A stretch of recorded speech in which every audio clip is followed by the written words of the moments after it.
Hello दोस्तों, हम लोगों ने इंग्लैंड की क्रांति को पढ़ लिया। इंग्लैंड की क्रांति के बाद हम लोगों ने पढ़ा अमेरिका की क्रांति। अमेरिका की क्रांति के बाद हम लोगों ने पढ़ा फ्रांस की क्रांति। अब हम लोगों को पढ़ना कैसे है, ठीक है। आज का जो अपना टॉपिक होगा वो टॉपिक होगा पुनर्जागरण। क्या टॉपिक होगा? पुनर्जागरण। पुनर्जागरण को पढ़ने के बाद हम पढ़ेंगे फ्रांस में एकीकरण। फ्रांस में एकीकरण के बाद हम लोगों को पढ़ना है इटली में एकीकरण, जर्मनी में एकीकरण। फिर हम लोगों को पढ़ना है साम्यवादी शासन व्यवस्था, पूंजीवादी शासन व्यवस्था, ठीक है। इन चीज़ों को पढ़ने के बाद रूस में साम्यवादी शासन व्यवस्था व चीन में साम्यवादी शासन व्यवस्था, इन दोनों टॉपिकों को पढ़ना है। इन दोनों टॉपिकों को जैसे हम लोगों ने पढ़ा हमारी वर्ल्ड हिस्ट्री कंप्लीट हो जाएगी। एसएससी, ग्रुप डी, खलासी, ठीक है, और सीजीएल, एसएससी, सीजीएल, यहाँ पर जो अपनी हिस्ट्री आती है वर्ल्ड हिस्ट्री से क्वेश्चन आते हैं, इन्हीं टॉपिकों से क्वेश्चन आते हैं, ठीक है। इन्हें ज़्यादा गहराई से क्वेश्चन नहीं आते, तो आप लोग बस इन टॉपिकों को कंप्लीट कर लें, ठीक है। मैंने आप लोगों को जैसे जैसे टॉपिकों को पढ़ाना शुरू किया बिल्कुल अच्छे तरीके से समझाएं, ठीक है। मैंने समझाने पे फोकस किया, मैंने तारीखें वगैरह कुछ ज़्यादा लिखा ही नहीं है, ठीक है। लेकिन आज हम जो पुनर्जागरण पढ़ेंगे, इस पुनर्जागरण में किताबों के नाम भी हम लोगों को याद करना है, ठीक है। साइंस के कौन कौन से आविष्कार हुए उन चीज़ों के भी नाम हमें याद करने हैं। किन किन व्यक्तियों ने कौन कौन सी किताब लिखी, क्या था वेजेंटाइन साम्राज्य, क्या था ओटोमन साम्राज्य, पोप फ्रांसिस क्या होता है, नन क्या होती है, इन सभी चीज़ों को हम लोगों को आज पढ़ना है। तो विदाउट टाइम वेस्ट के टॉपिक को स्टार्ट करते हैं, ठीक है। तो अब हम पढ़ेंगे यूरोप में पुनर्जागरण। तो टॉपिक लिख लो आप, यूरोप में पुनर्जागरण। क्या? यूरोप में पुनर्जागरण, ये हमको पढ़ना है। यानी कैसे लोग यानी कि धर्म को छोड़कर टेक्नोलॉजी की ओर बढ़े, कैसे आदमी धर्म को छोड़कर टेक्नोलॉजी की ओर बढ़े, इन सभी चीज़ों को हमको पढ़ना है, ठीक है। तो यूरोप में पुनर्जागरण का जनक कहा जाता है दांते को। यानी किसको? दांते को। दांते ने एक किताब लिखी थी डिवाइन कॉमेडी। यूरोप में पुनर्जागरण का जनक कहा जाता है दांते नामक एक व्यक्ति को। इस दांते नामक एक व्यक्ति ने डिवाइन कॉमेडी नामक एक किताब लिखी, और इस डिवाइन कॉमेडी नामक किताब में इसने इतनी अच्छी अच्छी बातें बताई कि पूछो मत। डिवाइन कॉमेडी, ठीक है।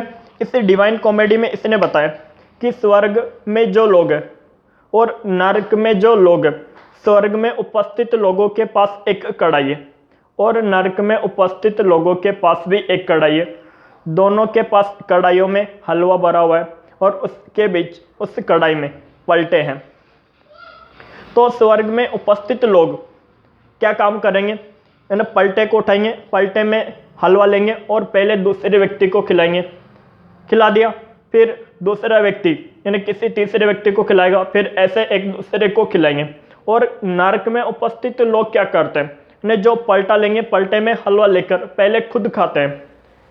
जब वे पलटा लेकर खुद खाएंगे तो पलटा लंबा होता है और उस लंबे पलटे से दूसरे व्यक्ति को चोट पहुंचती।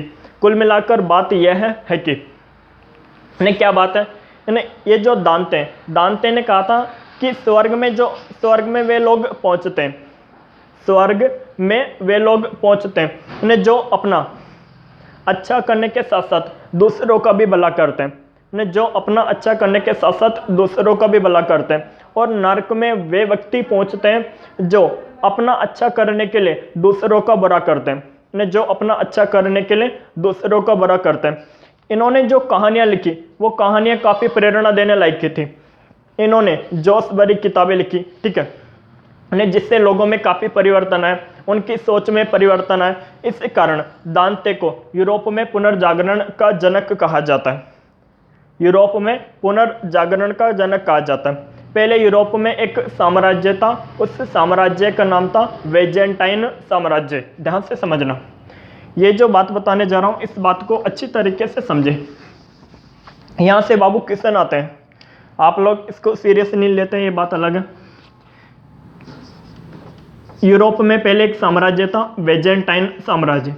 ये जो बेजेंटाइन साम्राज्य था ये ईसाई लोगों का साम्राज्य था। किनका था? ईसाई लोगों का साम्राज्य था। ईसाई में जो सबसे बड़ा धार्मिक व्यक्ति होता है ना, उसे कहते हैं पोप फ्रांसिस।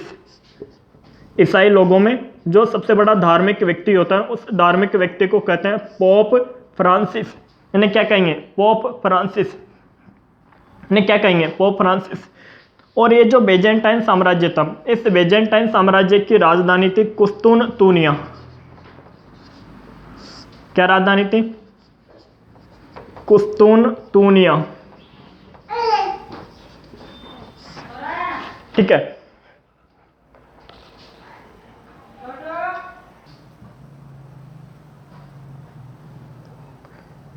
थोड़ा ही मोबाइल प्रॉब्लम आ गई थी, इसको सुधारते हैं। ठीक है। इस बेजेंटाइन साम्राज्य की राजधानी थी कुस्तुनतुनिया। अब इसकी कहानी समझो। ईसाई लोगों का एक बहुत बड़ा साम्राज्य फैला हुआ था। इस साम्राज्य का नाम था बेजेंटाइन साम्राज्य। ये बेजेंटाइन साम्राज्य था ईसाई लोगों का। ईसाई लोगों की एक खास बात है, ईसाई लोग यानी कि काफ़ी दूरदर्शी सोच के होते हैं। उनमें क्या होता है, ईसाई लोगों में यानी कि पढ़े लिखे लोग होते हैं और वो किसी भी बात को, यदि कोई अच्छी बात है तो उसे आसानी से स्वीकार कर लेते हैं। ठीक है। और ये जो ईसाई लोग होते हैं ये शिक्षित लोग होते हैं। ठीक है, समझदार लोग होते हैं। अब इन समझदार लोगों का एक साम्राज्य था बेजेंटाइन साम्राज्य। ईसाई लोगों में जो सबसे बड़ा धार्मिक व्यक्ति होता है पुरुषों में, ईसाई लोगों में जो पुरुषों में सबसे बड़ा धार्मिक व्यक्ति होता है उस धार्मिक व्यक्ति को कहते हैं पोप फ्रांसिस। और महिलाओं यानी कि ईसाई लोगों में सबसे बड़ी धार्मिक महिला को कहते हैं नन। इन बातों को याद रखना साथियों। क्या कहते हैं? नन। न सबसे बड़ी धार्मिक महिला को कहते हैं नन। अब ये जो ईसाई लोगों में इनकी धार्मिक व्यक्ति को जो ईसाई लोगों के पास क्या होता है, जैसे हिंदू लोगों में मंदिर होता है, मुस्लिम लोगों में मस्जिद होता है, भगवान का घर। ठीक है, न जहाँ पे भगवान रहते हैं, वैसे ही ईसाई लोगों के पास चर्च होते हैं। न क्या होता है? चर्च। न चर्च में क्या होता है? पादरी होता है। चर्च में क्या होता है? जो पूजा करता है पादरी होता है। ठीक है, वहाँ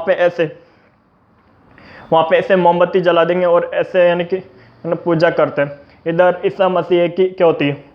ईसा मसीह लटके हुए होते हैं। ठीक है, और ऐसे करते हैं और इंग्लिश में प्रार्थना करते हैं ईसाई लोग। मैं किसी यानी कि धर्म के प्रति बुरा नहीं कह रहा, मैं तो बता रहा हूँ कि ऐसे लोग इनके वहाँ पे प्रार्थना करते हैं। ठीक है, कौन? ईसाई लोग। अब इसकी कहानी को समझे, क्या कहानी क्या कहानी नहीं है। अब ये जो पादरी लोग होते थे, ये पादरी लोग ही डिसाइड करते थे कि जैसे कोई चर्च बनाना है तो चर्च, ये पादरी लोग कह देते थे कि यहाँ पे एक कमरा बनेगा, यहाँ पे ऐसे हॉल बनेगा, यहाँ पे यानी कि ऐसे चेयर लगेंगी, यहाँ पे यानी कि ईसा मसीह की मूर्ति होंगी। ये डिजाइन तैयार करते थे। कौन? पादरी लोग तैयार कर देते थे।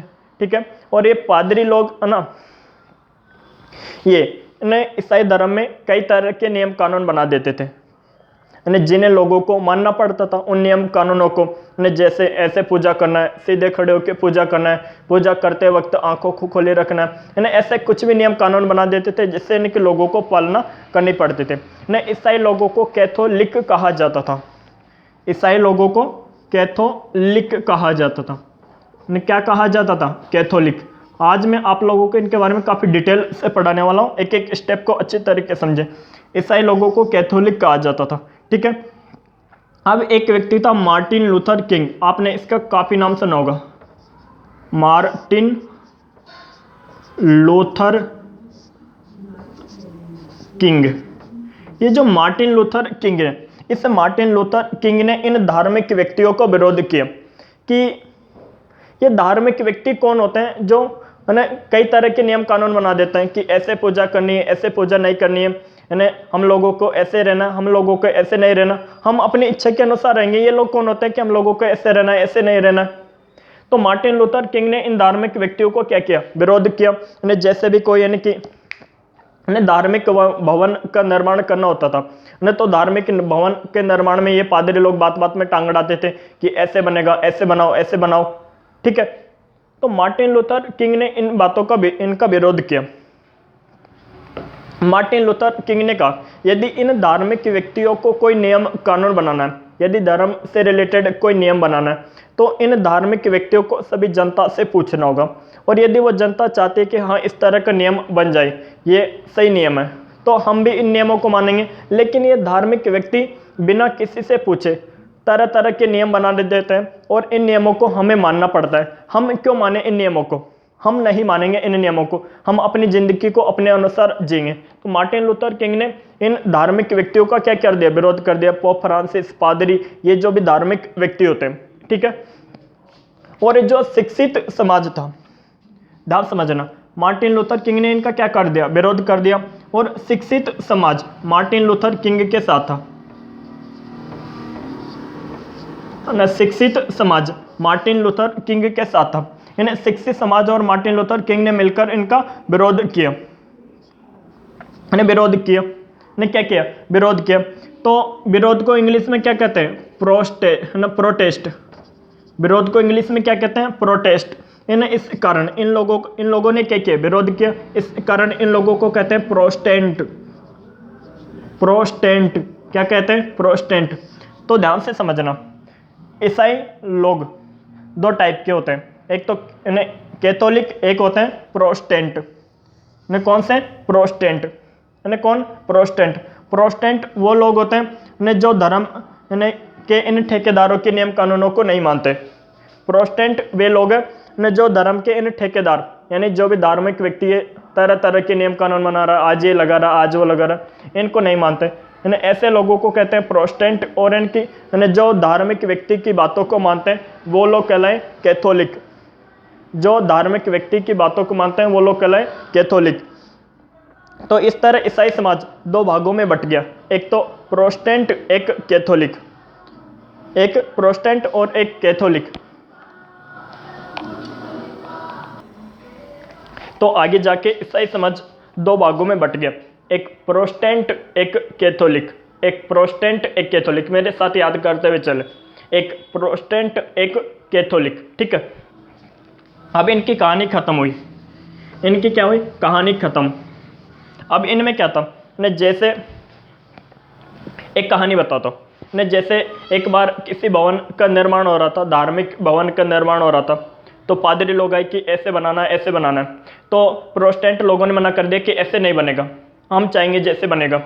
तो फिर इनकी जब उस धार्मिक भवन को पूरी तरीके से बना तो इतना शानदार लगा कि फिर इन पादरी लोगों ने कह दिया कि तुम अपनी इच्छा के अनुसार कर लो, यानी कि तुम लोग अपनी जगह पे सही हो, हमें इन धर्म के मामलों में टांग नहीं अड़ानी चाहिए, ठीक है। मैंने क्या कहा? ईसाई लोग समझदार होते हैं, ये यदि कोई गलती करते हैं तो इस बात को एक्सेप्ट कर लेते हैं। तो इन्होंने एक्सेप्ट कर लिया कि हमें इन मामलों में टांग नहीं अड़ाना चाहिए, धर्म वगैरह के मामले में कोई टांग नहीं अड़ाना चाहिए। इसके कारण आज देखते होंगे आप लोग कि जो ईसाई लोग होते हैं, यानी कि ईसाई लोग, यानी कि जिसे अपन क्या बोलते हैं, फादर कहते हैं, फादर कहते हैं, वो यानी कि चर्च में पूजा करते हैं और इनके सिंपली जीवन बिताते हैं और किसी भी धार्मिक मामले में टांग नहीं अड़ाते।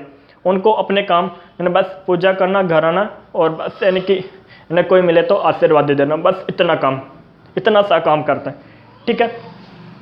अब पहले एक साम्राज्य था बेजेंटाइन साम्राज्य। ये बेजेंटाइन साम्राज्य था ईसाई लोगों का, किसका? ईसाई लोगों का। इस बेजेंटाइन साम्राज्य की राजधानी थी कुस्तुनतुनिया। अब धीरे धीरे एक साम्राज्य पनप रहा था, उस साम्राज्य का नाम था ओटोमन साम्राज्य। ये जो ओटोमन साम्राज्य है, ये ओटोमन साम्राज्य मुस्लिम लोगों का था। किनका था? मुस्लिम लोगों का था, ठीक है। अब इन ओटोमन साम्राज्य के लोगों ने धीरे धीरे, जैसे आपको एक चित्र बना के दिखाता हूं,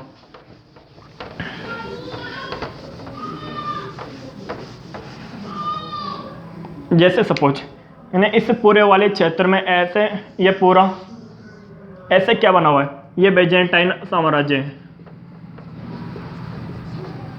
क्या है? बेजेंटाइन साम्राज्य। यहाँ पे आपको एक कंट्री मिलेगा, तुर्की। तुर्की एक मुस्लिम देश है। तुर्की एक मुस्लिम देश है। अब यहाँ से एक साम्राज्य उत्पन्न होने लगा, ओटोमन साम्राज्य। अब इस ओटोमन साम्राज्य के लोगों ने धीरे धीरे यहाँ के लोगों को कूटना शुरू कर दिया, यानी इस वाले क्षेत्र पे कब्जा कर लिया, धीरे धीरे यहाँ के लोगों को कूटना शुरू कर दिया, इस वाले क्षेत्र पे कब्जा कर लिया, धीरे धीरे यानी कि इस पूरे ओटोमन साम्राज्य ने इस पूरे बेजेंटाइन साम्राज्य के लोगों को कूटा और इस पूरे पे क्या कर लिया, कब्जा कर लिया। ने क्या कर लिया, कब्जा कर लिया। और ये बेजेंटाइन साम्राज्य पे किसने कब्जा कर लिया, ओटोमन साम्राज्य ने, ओटोमन साम्राज्य ने किसने कब्जा कर लिया, ओटोमन साम्राज्य ने। ये जो बेजेंटाइन साम्राज्य था, इस बेजेंटाइन साम्राज्य की राजधानी थी कुस्तुनतुनिया, और ये जो ओटोमन साम्राज्य की राजधानी थी तुर्की। इस ओटोमन साम्राज्य की राजधानी थी तुर्की। ये जो ओटोमन साम्राज्य था, ये ओटोमन साम्राज्य था मुस्लिम लोगों का। किनका, मुस्लिम लोगों का।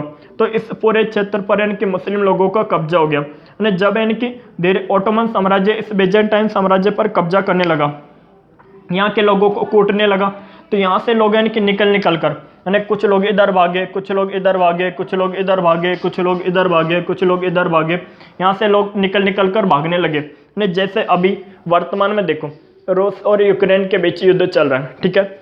अब यानी कि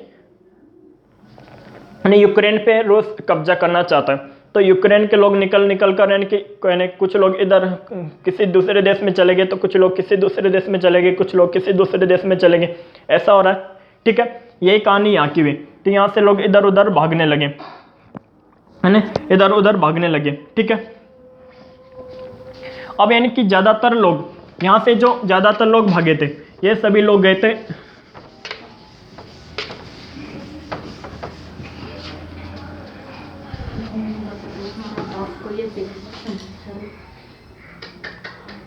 कैसे कर लिया नहीं यार, एक मिनट रुको साथियों, लेजर पूछा नहीं को, मेरा बांट जाए भाई साहब छोटा सा इतना शैतान है कि पूछ मत, ठीक है। अब यानी कि किसका कब्जा हो गया, ओटोमन साम्राज्य का। अब यानी कि बेजेंटाइन साम्राज्य के लोग इधर उधर भागने लगे, यानी क्या हुआ, इधर उधर भागने लगे। यानी ज़्यादातर लोग यानी कि इटली में आए थे। कहाँ पे आए, इटली में, ऐसा है इटली, इटली में आए। कहाँ पे आए, इटली में। अब एक बात बताता हूँ आप लोगों को, यानी जैसे आपका कोई गांव है, जैसे हमारा गांव है बनोटा। इस बनोटा गांव में एक आदमी आता है दिल्ली से, एक आदमी आता है टोंक से, एक आदमी आता है हरियाणा से, है ना, ठीक है। यानी एक आदमी आता है जम्मू कश्मीर से, एक आदमी आता है पश्चिम बंगाल से, है ना, कुछ यानी कि आदमी दक्षिण भारत से आते हैं। तो दिल्ली का आदमी जब यानी कि बनोटा गांव में आएगा तो देखेगा कि यार यहाँ पे तो सड़कें वगैरह कुछ नहीं है। यहाँ के लोग यानी कि सारे दिन यानी कि धार्मिक बातचीत करते रहते हैं, कोई काम नहीं करते, न बैठे रहते हैं, यानी एक दूसरे से लड़ाई झगड़ा करते रहते हैं धर्म की बातों पे, ठीक है। अब दिल्ली वाले ने कहा कि हमारे वहाँ तो यानी कि इतनी शानदार शानदार सड़कें थी, इतने अच्छे महल थे, तुम्हारे यहाँ तो कुछ नहीं है, कैसा। इधर हरियाणा वाला कहेगा यानी कि हमारे वहाँ तो लोग यानी कि भैंसों को पालते हैं, है ना, वो अपनी वाली बात करेगा। इधर उत्तर भारत का लोग अपने उत्तर वाले भारत की बात करेगा, ठीक है। तो वहाँ के जैसे यानी कि अब जैसे गांव के लोग क्या होते हैं, बाहर से कोई व्यक्ति आता है तो उसकी बात को बिल्कुल गौर से सुनते हैं कि कह क्या रहा है, बहुत अच्छी तरीके से बात को सुनते हैं। कौन, गाँव के लोग, यानी गांव के लोग बहुत अच्छे तरीके से बात को सुनते हैं। तो उन लोगों की जो उन लोगों की मेंटेलिटी केवल यानी कि धार्मिक भावनाओं में उलझी हुई थी, अब उन लोगों की मेंटेलिटी चेंज होने लगी कि यार इनके वहाँ तो ऐसा है, इनके वहाँ तो ऐसा, अपने यहाँ तो कुछ नहीं है, अपने को भी ऐसा करना चाहिए न, अपने को भी ऐसा करना चाहिए। तो धीरे धीरे, और उसी वक्त क्या हुआ, उसी वक्त 3-4, एक तो स्टीम इंजन,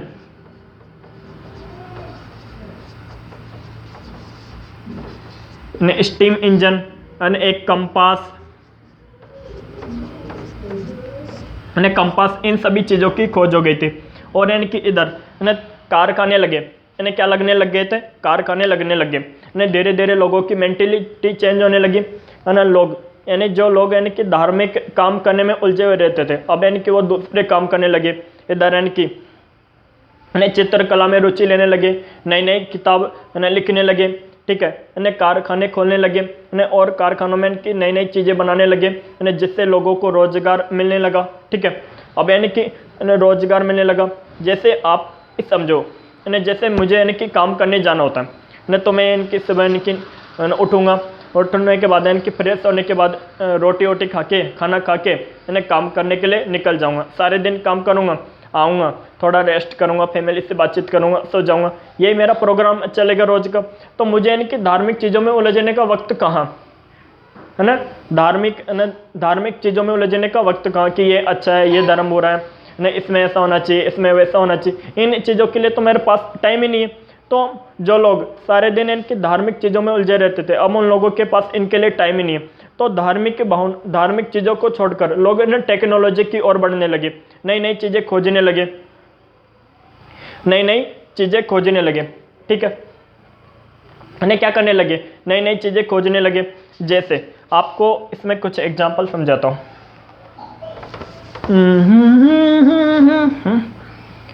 आप एक चीज़ समझे, विज्ञान के क्षेत्र में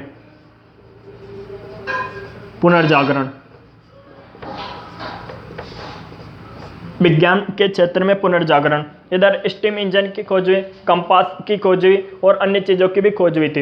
इधर यानी कि टोल्मी नामक व्यक्ति ने बताया कि जो सूर्य होता है, टोल्मी ने बताया कि सूर्य पृथ्वी के चारों ओर चक्कर लगाता है। टोल्मी ने क्या बताया, सूर्य पृथ्वी के चारों ओर चक्कर लगाता है। और कई वर्षों तक टोल्मी को लोगों ने एक महान वैज्ञानिक माना। कि टोल्मी ने कितनी बड़ी बात बताई। आगे जाकर कोपरनिकस नामक व्यक्ति है, कोपरनिकस ने बताया कि सूर्य पृथ्वी के चारों ओर चक्कर नहीं लगाता, बल्कि पृथ्वी सूर्य के चारों ओर चक्कर लगाती है।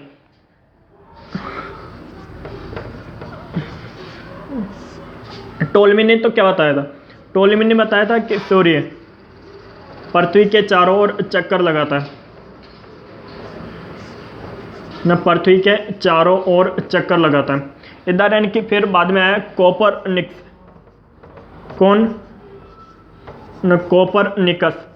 कोपरनिकस ने बताया कि सूर्य पृथ्वी के चारों ओर चक्कर नहीं लगाता, बल्कि पृथ्वी सूर्य के चारों ओर चक्कर लगाती है। पृथ्वी क्या करती है, सूर्य के चारों ओर चक्कर लगाती है, ठीक है। फिर आगे एक वैज्ञानिक आया केपलर ने ग्रह की गति के नियम दिए, इसने क्या बताया कि पृथ्वी सूर्य के चारों ओर दीर्घवृत्ताकार कक्षा में चक्कर लगाती है। इधर कोपरनिकस ने क्या कहा कि पृथ्वी सूर्य के चारों ओर गोलाकार कक्षा में चक्कर लगाती है। जैसे ये क्या है, सूर्य, सन, अब इसके चारों ओर ऐसे यानी कि गोलाकार कक्षा है, नहीं, इस गोलाकार कक्षा में पृथ्वी चक्कर लगाती है। ये किसने कहा था, कोपरनिकस ने। लेकिन फिर आगे आया कौन, केपलर ने बताया जैसे ये सन है, जो पृथ्वी होती है इसके गोलाकार कक्षा में चक्कर नहीं लगाती, बल्कि दीर्घवृत्ताकार कक्षा में चक्कर लगाती है। सूर्य की दीर्घवृत्ताकार कक्षा में चक्कर लगाती है, ठीक है। आगे एक वैज्ञानिक आया गैलीलियो ने दूरबीन की खोज की। किसकी खोज की, दूरबीन की खोज की, जिसकी सहायता से दूर की वस्तु को भी स्पष्ट देखा जा सकता है। ने किसकी खोज की, दूरबीन की खोज की। गैलीलियो ने क्या किया, ने दूरबीन की खोज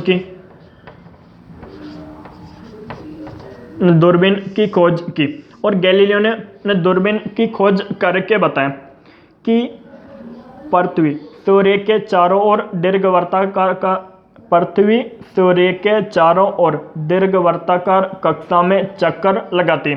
ये बात तो केपलर ने बता दी थी कि पृथ्वी सूर्य के चारों ओर दीर्घवृत्ताकार कक्षा में चक्कर लगाती है, लेकिन गैलीलियो ने इसे यानी कि दूरबीन की सहायता से बताया, दूरबीन से देखकर बताया कि हाँ, ये जो केपलर भैया बात कर रहे हैं वो बिल्कुल सही कह रहे हैं, ठीक है।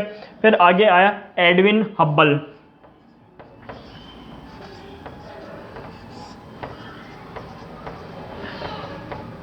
एडविन हब्बल ने इनकी दूरबीन का आविष्कार किया।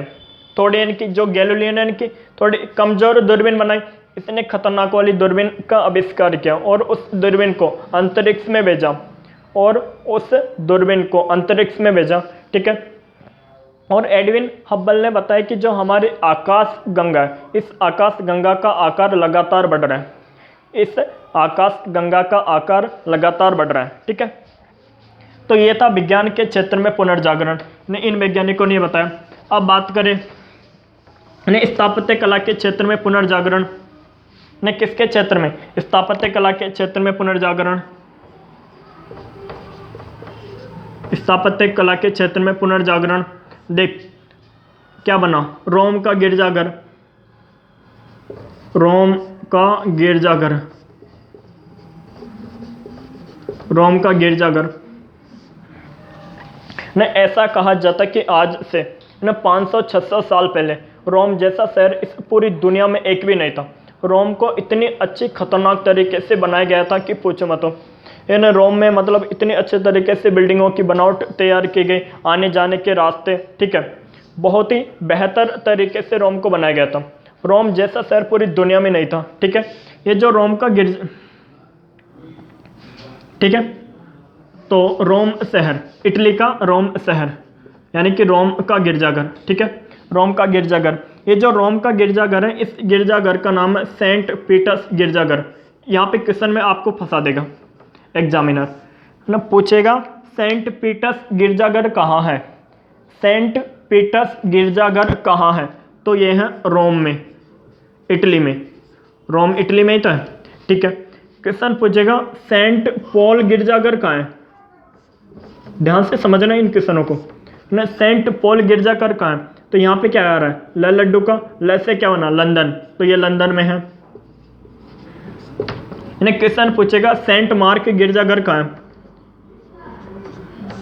न सेंट मार्क गिरजाघर, न सेंट मार्क गिरजाघर है वेनिस, ये इटली में ही है, ये वेनिस भी इटली का एक शहर है वेनिस, मैंने कहा ये इटली में, ये वेनिस भी। ठीक है, तो सेंट पीटर्स गिरजाघर है रोम में, सेंट पॉल गिरजाघर है लंदन में, सेंट मार्क गिरजाघर वेनिस में।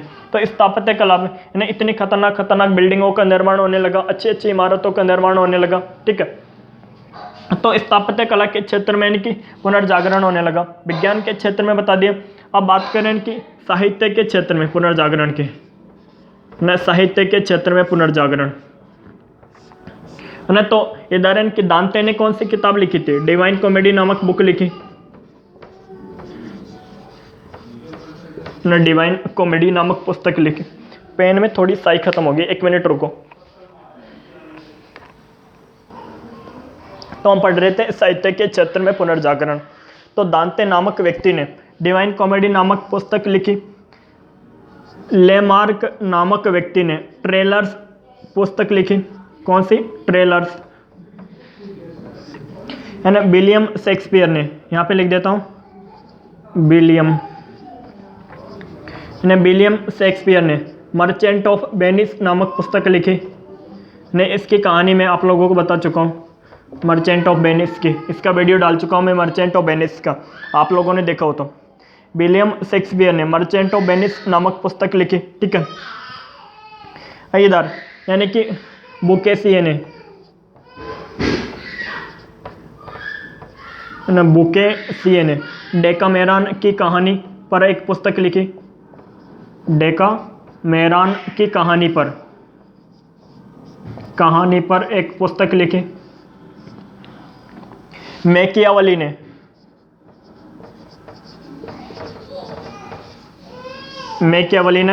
द प्रिंस, क्या, द प्रिंस और A art of the war, art of the war पुस्तक लिखी। लेमार्क ने ट्रेलर्स नामक किताब लिखी। विलियम शेक्सपियर ने मर्चेंट ऑफ वेनिस नामक पुस्तक लिखी। एक ना एक क्वेश्चन यहाँ से पूछ लेता है एग्जामिनर, इनको घूट लेना बिल्कुल अच्छी तरीके से, क्वेश्चन पूछता है वो। ठीक है, लेमार्क ने ट्रेलर्स नामक पुस्तक लिखी। विलियम शेक्सपियर ने मर्चेंट ऑफ वेनिस नामक पुस्तक लिखी। बुकेसिए ने डेकामेरॉन की कहानी पर एक पुस्तक लिखी। मैकियावेली ने द प्रिंस और आर्ट ऑफ द वॉर नामक पुस्तक लिखी। ठीक है, इस तरह की लोगों ने इन्हें किताबें लिखने में रुचि लेने लगे। ठीक है, और अब बताते हैं पेंटिंग पे, इन्हें चित्रकला के क्षेत्र में पुनर्जागरण। आप लोगों की कहानी समझ में आ रही होगी अब। देख, विज्ञान के क्षेत्र में हो गया, स्थापत्य कला के क्षेत्र में हो गया, न साहित्य के क्षेत्र में पुनर्जागरण हो गया, ठीक है। अब बताते हैं चित्रकला के क्षेत्र में पुनर्जागरण, ने चित्र ने कला के क्षेत्र में पुनर्जागरण। राफेल ने मेडोना नामक चित्रकला बनाई थी। मेडोना का चित्र बनाया था, किसका? मेडोना का। राफेल ने मेडोना का चित्र बनाया। अब ध्यान से समझना, लोग यानी कि पेंटिंग बनाने में रुचि लेने लगे ने। जैसे किसी एक व्यक्ति ने पेंटिंग बनाई, दूसरे व्यक्ति को पेंटिंग अच्छी लगी, उसकी पेंटिंग को खरीद लिया कुछ पैसे देकर, है ना, उसको इन कमाई होगी, उस व्यक्ति को पेंटिंग बनाकर ही पैसे कमा लिए उसने। तो यार दूसरे व्यक्तियों ने भी सोचा कि यार इनकी यानी पेंटिंग, अपन भी पेंटिंग बनाते हैं, यदि किसी व्यक्ति को अच्छी लगेगी तो वो बिक जाएगी और अपन भी पैसे कमाने लगेंगे। तो इस तरह से लोग यानी कि चित्र बनाने में रुचि लेने लगे। तो राफेल नामक व्यक्ति ने मेडोना नामक चित्र बनाया। लियोनार्डो दा विंची, ये इसको हमेशा याद रखना, हमेशा याद रखना मेरे साथियों इस चीज़ को। Leonardo da Vinci, Leonardo da Vinci. आप यानी कि जो मैंने अभी ने कवर फोटो डाली है आगे, मैंने जो अपनी क्लास है उस क्लास की कवर फोटो, वहाँ पे इसकी पुस्तक ने चित्रकला की फोटो डाल रखी है मैंने। इसने लिखी थी the last supper, sorry the last supper, एक पेंटिंग बनाई द लास्ट सफ़र, और एक पेंटिंग बनाई थी मोनालिसा की। ये तो बहुत फेमस है, यहाँ से तो हमेशा कोई ना कोई क्वेश्चन बनता ही रहता है, सबसे फेमस है ये। लियोनार्डो दा विंची ने द लास्ट सफ़र, इस लास्ट सफ़र में जो ईसा मसीह है, सॉरी ईसा मसीह है, वो कुछ साथियों के साथ है ना भोजन करते दिखाए गए हैं। यानी यह भोजन ईसा मसीह के जीवन का अंतिम भोजन था, ठीक है। और एक मोनालिसा नामक पुस्तक है जिसमें एक व्यक्ति की पेंटिंग है मोनालिसा। तो इस तरह से क्या होने लगा, क्या होने लगा, नई नई इनके लोगों ने की पेंटिंग बनाने में रुचि लेने लगे। इधर क्या हुआ, 1498 में 1498 में वास्को डी गामा ने भारत की खोज कर दी। वास्को डी गामा ने भारत की खोज की। 1447 में कोलंबस ने अमेरिका की खोज की। तो एक नए देश अमेरिका के बारे में पता चला। इधर यानी कि एक नए देश भारत के बारे में पता चला। बार्थोलियम डियाज नामक व्यक्ति ने दक्षिण अफ्रीका की खोज की। किसकी खोज की? दक्षिण अफ्रीका की खोज की। तो इस तरह से इनकी नए नए देशों की खोज होने लगी, नए नए देशों की खोज होने लगी। तो नए नए देशों की खोज होने लगी। इधर इनकी जो इंग्लैंड था वो उन देशों को अपना उपनिवेश बनाने लगा। क्या होने लगा? इंग्लैंड उन देशों को अपना उपनिवेश बनाने लगा। वहाँ पर इनकी व्यक्तियों को भेजने लगा। फिर इनकी अपनी सेना को भेज देता था। सेना को भेजकर धीरे धीरे उसके कुछ क्षेत्रों पे कब्जा किया, फिर और क्षेत्र पे कब्जा किया, फिर पूरे क्षेत्र पे कब्जा कर लेता था। वहाँ से कच्चा माल को लेकर कहाँ पे आता था? इंग्लैंड में आता था। इंग्लैंड में इनके लोगों ने कच्चा माल इंग्लैंड में आने लगा, तो लोगों ने कारखाना खोला। इधर की जिन देशों को उपनिवेश बनाया था वहाँ से कच्चा माल आ रहा था। इधर की